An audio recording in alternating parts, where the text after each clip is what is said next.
పిల్లలు కాసేపు పరిగెత్తితేనే రొప్పుతూ ఉంటారు, ఆయాసపడుతూ ఉంటారు. అయితే ఈ శ్వాసకోశ సమస్యల్ని మనం కేవలం జలుబు, దగ్గు లేదా ఆస్తమా అనుకుని చాలాసార్లు తేలిగ్గా తీసుకుంటాం.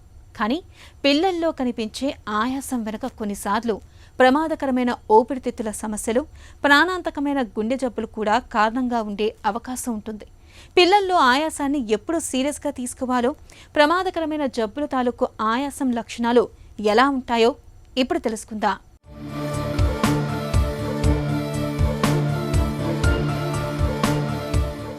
పిల్లలు కాసేపు పరిగెత్తితేనే ఆయాస పడిపోతున్నారా? గాలి పీల్చుకోవటానికి ఇబ్బంది పడుతున్నారా?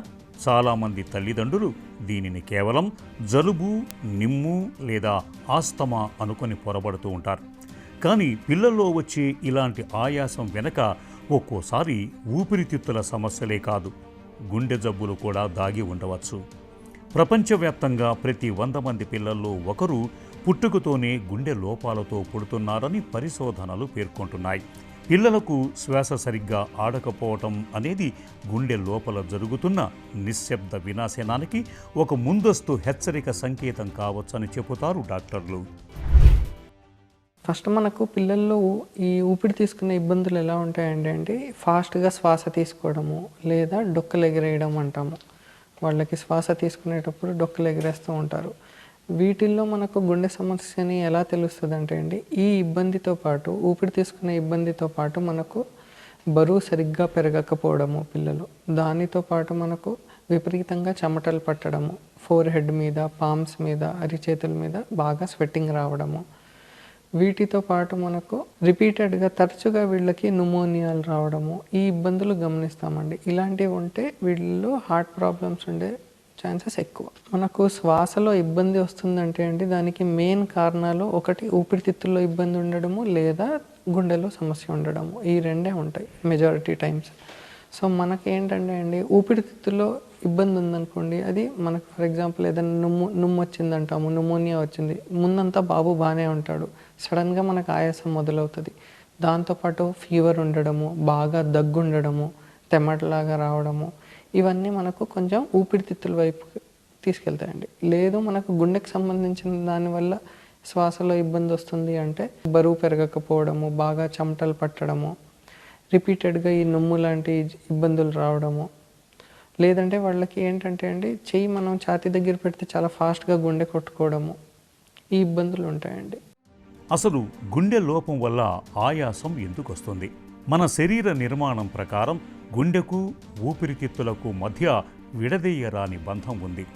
గుండెలోని పై గదులు లేదా కింది గదుల మధ్య రంధ్రాలు ఉన్నప్పుడు గుండెలోని మంచి రక్తం, చెడు రక్తం కలిసిపోతుంది.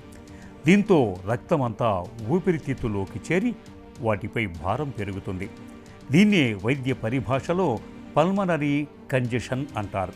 ఇలాంటప్పుడు పసిపిల్లల్లో కొన్ని లక్షణాలు ప్రత్యేకంగా కనిపిస్తూ ఉంటాయి.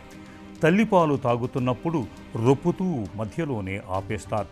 పాలు తాగేటప్పుడు పసిబిడ్డ నుదురు, తలపై విపరీతంగా చెమటలు పడుతుంటాయి. ఏడ్చినప్పుడు లేదా నవ్వినప్పుడు పెదవులు, గోళ్ళు నీలం రంగులోకి మారిపోతుంటాయి. వయసుకు తగ్గట్టుగా బరువు పెరగలేకపోతుంటారు.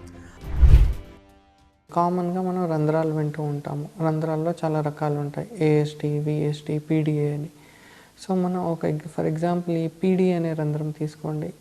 ఈ టైప్ ఆఫ్ హోల్ వల్ల ఇబ్బంది ఉంది, ఆయాసం ఉంది అంటే మనం ఫస్ట్ ఇనీషియల్గా ఎంత అర్లీగా డిటెక్ట్ చేస్తే అంత బెటర్ అండి. ఈ రంధ్రాలు ఒకవేళ మనం అర్లీగా డిటెక్ట్ చేయలేదు, చాలా ఇబ్బంది ఉంది బేబీకి, పెద్ద రంధ్రాలు అంటే మనకు ఊపిరితిత్తులకి రక్త ప్రవాహం పెరగడం వల్ల ఊపిరితిత్తులు డ్యామేజ్ అయ్యే అవకాశం ఉంటుందండి. సో అందుకే మనం ఎంత అర్లీగా డిటెక్ట్ చేస్తే అంత బెటర్ ట్రీట్మెంట్ ఇవ్వగలుగుతాము. పీడిఏ, విఎస్టీ అనేవి పెద్ద రంధ్రాలు ఉన్నాయి, బేబీకి ఇబ్బంది ఉంది బాగా అంటే మనం అర్లీగా దీన్ని క్లోజ్ చేస్తాము. లైక్ ఫర్ ఎగ్జాంపుల్ విఎస్టీ పెద్దది ఉంది అంటే 4 to 6 monthsలో మనం క్లోజ్ చేస్తాము. అదే పీడిఏ ఉంది అన్న మనం 4 to 6 months లేదా 6 to 12 monthsలో క్లోజ్ చేసేస్తామండి. అది క్లోజ్ చేసిన తర్వాత వీళ్ళ లైఫ్ స్పాన్ బాగుంటుందండి. క్వాలిటీ ఆఫ్ లైఫ్ చాలా ఇంప్రూవ్ అవుతుంది, వెయిట్ గెయిన్ అవుతారు, సిమ్టమ్స్ అన్నీ తగ్గిపోతాయి ఒకసారి క్లోజ్ చేసిన తర్వాత.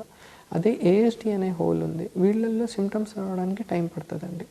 మనకు 4 years లేదా 5 years లేదా దాని తర్వాత మనకు ఈ సిమ్టమ్స్ అనేవి స్టార్ట్ అవుతాయి. సో ఒకవేళ లార్జ్ ఏఎస్టీ ఉంది, వీళ్ళల్లో మనం వెయిట్ చేస్తామండి. 3 to 5 years వరకు వెయిట్ చేస్తాము. ఇబ్బందులు ఎలా ఉన్నాయి, సైజ్ ఎలా ఉంది, అలానే ఉంటుంది, సైజ్ తగ్గట్లేదు, స్పాంటేనియస్గా క్లోజ్ అయ్యే అవకాశం లేదు అంటే మనం 3 to 5 yearsలో దీన్ని క్లోజ్ చేస్తాము. సో దీన్ని ఎలా క్లోజ్ చేస్తాము ఈ రంధ్రాలని అంటే మనం 2 ఆప్షన్స్ ఉంటాయండి. ఒకటి సర్జరీ ద్వారా మోయొచ్చు, లేదా డివైస్ చేసి క్లోజ్ చేయొచ్చండి. డివైస్ అంటే మనం ఓపెన్ హార్ట్ ఏం చేయకుండా తొడ దగ్గర నుండి సన్న వైర్ ద్వారా వెళ్ళి అక్కడ బటన్ పెట్టి క్లోజ్ చేస్తామండి. మర్నాడే డిశ్చార్జ్ చేస్తారు. ఆయాసం విషయంలో కొన్ని అపోహలు పసి ప్రాణాల మీదకు తెస్తున్నాయి. గుండె జబ్బులు కేవలం పెద్దవాళ్లకు మాత్రమే వస్తాయి, చిన్నపిల్లలకేం వస్తాయని అనుకుంటారు. నిజానికి పెద్దలకు గుండె జబ్బులు అనేవి జీవనశైలి వల్ల వస్తే పిల్లల్లో పుట్టుకతోటి గుండె లోపాలు వస్తూ ఉంటాయి. అలాగే ఆయాసం వస్తే కొద్దిగా ఇన్హేలర్ వాడిస్తే సరిపోతుందని అనుకుంటారు. కానీ గుండెలో రంధ్రం ఉంటే ఇన్హేలర్లు పనిచేయవని గుర్తుంచుకోవాలి. పిల్లల్లో ఆయాసానికి సకాలంలో చికిత్స అందించకపోతే ఊపిరితిత్తుల్లోని రక్తనాళాల ఒత్తిడి పెరిగిపోయి చివరకు పల్మనరీ హైపర్ టెన్షన్ మొదలవుతుంది. ఇది ముదిరితే చివరకు గుండె పూర్తిగా విఫలమవుతుందని చెబుతారు డాక్టర్లు. గుండె జబ్బు ఉందనగానే కంగారు పడకుండా వీటికి మనం ఎలా ఇవాల్యుయేట్ చేయాలి, ఎందువల్ల ఉంది, నెక్స్ట్ మనం ఏం చేయాలి, ఇవన్నీ మనం పీడియాట్రిషియన్తో, పీడియాట్రిక్ కార్డియాలజిస్ట్తో రెగ్యులర్గా ఫాలోఅప్ చేసుకుంటే ఆల్మోస్ట్ అన్ని కేసెస్కి మనకు ట్రీట్మెంట్ ఆప్షన్స్ ఉంటాయండి. సర్జికల్ ద్వారా కానీ, డివైస్ ద్వారా కానీ. సో ఫస్ట్ మనం ప్యానిక్ అవ్వకుండా మనం నిదానంగా ఒక్కొక్కటి స్టెప్ బై స్టెప్గా ఇవాల్యుయేట్ చేసుకుని ట్రీట్మెంట్ తీసుకుంటే ఆల్మోస్ట్ అన్ని కేసెస్కి మనం ట్రీట్ చేయవచ్చండి. మెయిన్ ఏంటంటే అండి, మనం ఎంత అర్లీగా వీటిని గమనిస్తాము. మనం ఏం చేస్తామంటే పిల్లలకి కొద్దిగా ఆయాసం ఉంది అంటే నెగ్లెక్ట్ చేయకుండా కొంచెం ఆయాసం అనిపించినా మనం ఫస్ట్ దగ్గరలో ఉన్న పీడియాట్రిషియన్ని కన్సల్ట్ అవ్వాలి. అది మనకు నార్మల్ బ్రీతింగ్ ప్యాటర్నా లేదా ఇబ్బంది ఉందా అనేది వాళ్ళు చెప్తారు.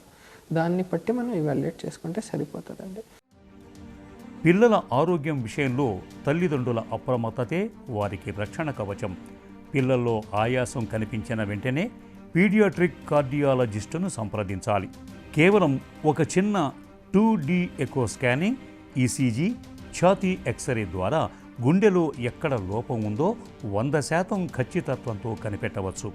ఇక చికిత్సలో భాగంగా ఊపిరితిత్తులలోని నీటిని, ఒత్తిడిని తగ్గించటానికి డయూరిటిక్స్ లాంటి మందులు ఇస్తారు. గుండెలో రంధ్రాలు ఉన్నప్పుడు వాటిని పూడ్చడానికి సర్జరీ దాకా వెళ్లకుండానే చిన్న సర్జికల్ వైర్ ద్వారా ఎలాంటి కోత, కుట్టు లేకుండా రంధ్రాల్ని ఇప్పుడు చాలా తేలికగా మూసేస్తున్నారు.